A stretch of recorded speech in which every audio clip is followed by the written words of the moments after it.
Hey, my name's Billy Allen. I'm here at Gold Bay Marine to give you some tips on how to set up your boat for wakeboarding and wake surfing.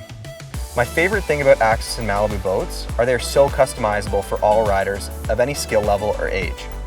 When setting up your boat for wakeboarding or wake surfing, there's 3 major adjustments to consider: speed, ballast, and your wedge settings. For wake surfing, depending on the weight of the rider, a speed between 10.4 and 11.2 miles per hour will be ideal. You'll want to fill your ballast tanks to 100%. Try a wedge setting between 2 and 4. The higher the wedge number, the steeper and shorter the wave will be. For wakeboarding, be cognizant of your skill level. For a beginner, try riding with no ballast and no wedge between 15 and 19 miles an hour.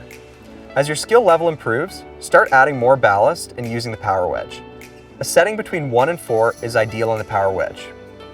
An intermediate to advanced rider should try riding between 21 and 23 miles per hour.